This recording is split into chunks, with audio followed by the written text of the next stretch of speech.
Hey everyone, this is Darryl Christopher coming at you from Ottawa, Ontario, Canada. It is September 11th, 2015, and being the date that it is, I say a special shout out to the souls who won the battle for the Polish army and the Polish king in the Battle of Vienna. And I say a special shout out to all my American friends and family for the day that you know today because of that battle back so long ago in Europe to save Europe from the SDC. And yeah, I just wanted to say big up to America, and especially New York City. I remember watching it on the news as it happened. I was told at a store when I was picking up an upholstered piece of furniture, and I was on the business channel, and I watched the stock market crash 500 points, so I knew something serious happened, and I had no idea how much our world would change in terms of being a new reality. But such is life. We'll get through this, and it's not going to go in an evil way. And for the evil forces in the world, it's all going to end badly. And I believe it firmly with 100% of my being. And I look forward to that day when someone out there who's done so many evil things can experience what is known as poetic justice. Anyways, I'm making this video. Oh, sorry, I got a little off track there. I'm making this video as my writing progress report number 2 for Fate Guardians of Existence. Now, I've put together a few videos promoting this book so far as I've been writing it. I have a little teaser trailer. I have the previous writing report video. I have a video for where I do my first ever author reading, and I made a Why Am I the Faith video, which ties into the writings of the book, since the book is the most blurred lines between truth and fiction, fantasy and reality, and imagination and what is real. So it's a mix, and everything has gone off in very organized chaos kind of ways. So it's interesting where it's going. So on all those videos so far, I'm up to 31 views, which is amazing because it didn't cost me anything other than people to give me their time, which I greatly appreciate. I appreciate all people that are interested in creative writing and the writing process. I've never shared what it's like from the beginning of writing a book to the end, but I'm doing it this time, and I hope you enjoy being a part of it. Thank you so much for tuning in. And so the biggest thing that I got through, I wrote on Thursday and Friday. I had a big writing session about 3 weeks ago, and then I got a little bit distracted because of that certain scene in episode 1 of season 1 of Orphan Black. So I lost a lot of time spent alone, but and then I had work to do. But I got back on track a week later, and I just poured into a marathon session. I literally wrote everything about how my past related to the story, my decade in hell, and I set up things for the supervillain of the story, who I basically made to be a version of me that is unstoppable, where in life I detail the many failures and mistakes I've made and how I learned from it. But this is a case of taking on someone who's exactly you, but never had any childhood damage, always had genetic augmentation from an early age, way more powerful than me. The books that I did not write well, he wrote to so much perfection that it became the global religion, and he used it to assume absolute power over the earth. And then he went on there to basically conquer everything throughout existence until the Atlan came along.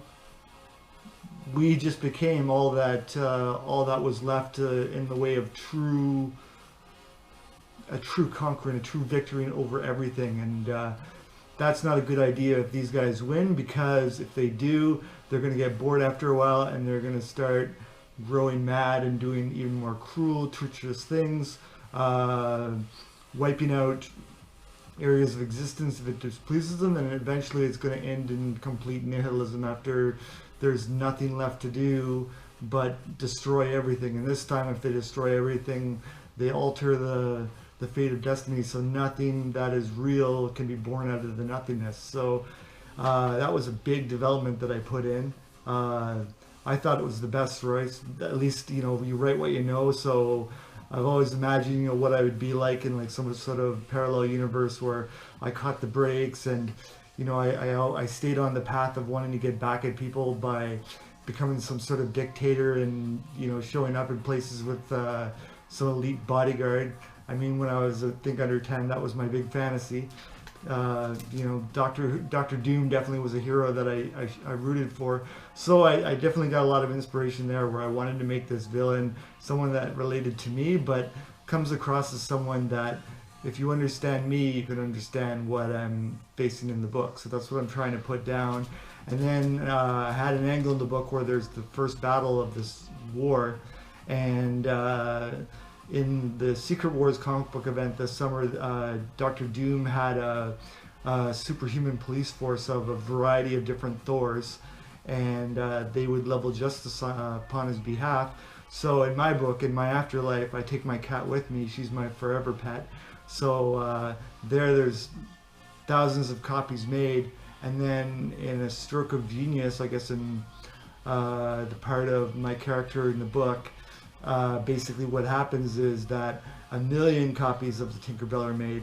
Only the secret is revealed as to why that is she such a demanding and a cat that never shuts up and always wants to be pampered or given its way. I basically say that I created the first life that was before the reincarnation cycle began, and so I explained that this person was a very serious leader and very obsolete, I should say, powers-wise, but still a very powerful being. And it was kind of just like setting the trap, and you have to see how it all plays out. But it was all awesome writing. This book is coming out like a dream. Like, I've always wanted to write books. I've gotten to the age where I know what I'm doing. It's not going to be perfect 100%, but whoever's going to edit it is going to put it over the top so that you, the reader, will enjoy it.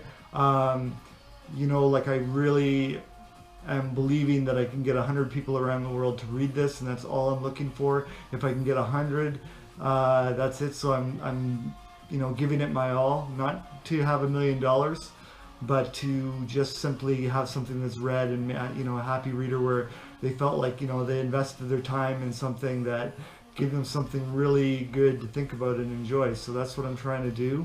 The book is now up to 31,285 words at 53 pages on as a Word document.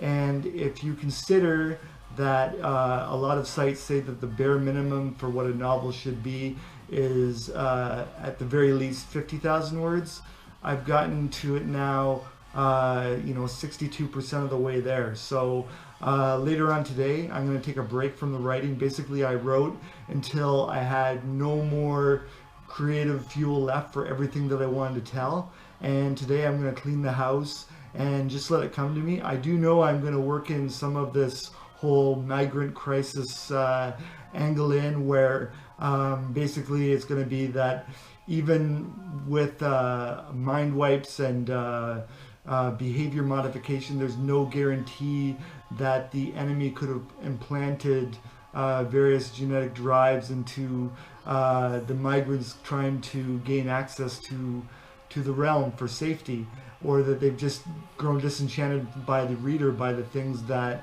the Guardians of Existence have done against them, because they have created weakness in the leader. And so the battle is becoming very prolonged and difficult, where nobody is sure where they're going to win. And space, as infinite it is, there's pockets everywhere that are split amongst the various powers. Well, the two powers at war is really, but anyways, it's pockets of war across infinity.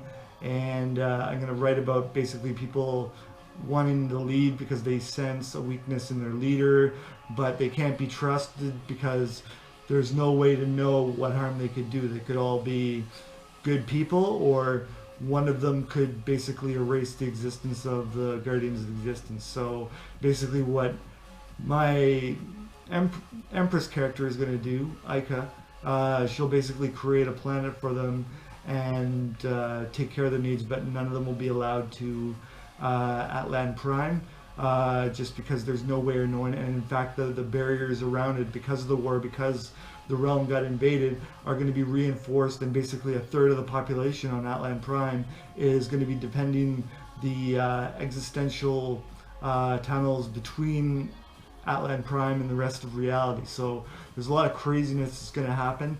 I don't know how I'm going to write it out yet, but I'm going to take a break. Cleaning is good for the soul. I'll clean the whole house, and then maybe if it'll come back to me. But there's no deadline.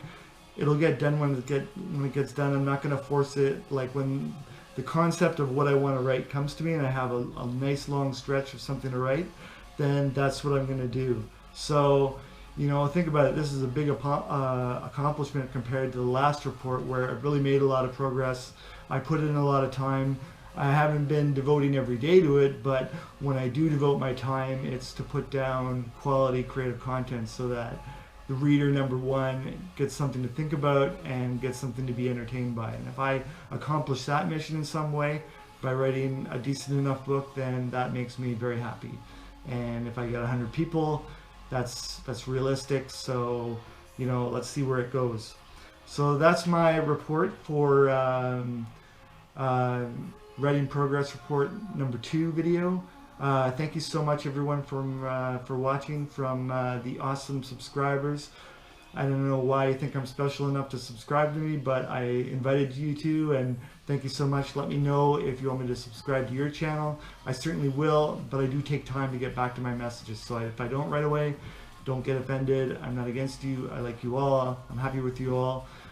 Thank you to the lovers of creative writing, science fiction, and writers from Canada, and storytellers from Ottawa. So thank you, everyone, for watching. Thank you especially to the people bored at work and willing to watch anything. I love you guys. I always put in my search tag, bored at work, willing to watch anything, because someone somewhere needs something to get through their shift when all they have is the internet to keep them company and nothing else to do. So if I can provide a video for that, and you stumble upon it and you want to learn about it, what I'm doing, thank you so much. And thank you, last but not least, to the lovers of random YouTube videos. Somehow you stumbled upon us and somehow you decided to watch it. Thank you so much for watching it and learning about creative writing. Thank you to everyone, no matter who you are out there in YouTube land. Stay tuned for more videos from the Reverie Soul YouTube channel. I'm going to do my best to keep things going, and I'll keep you posted when I get another big chunk of writing done. So you've learned a lot of things here. Hopefully I didn't spoil it to you too much. It's really, I'm going nowhere near the details. I'm not ready to do another reading yet, but the stuff I put down really has moved the story along. So a lot of crazy stuff is going to happen, and it's going to get even crazier. So thank you so much, everyone. Stay tuned for more progress report videos, and stay tuned for more videos, or enjoy the ones that are already here, right here on the Reverie Soul YouTube channel. Thank you, everyone. Take care.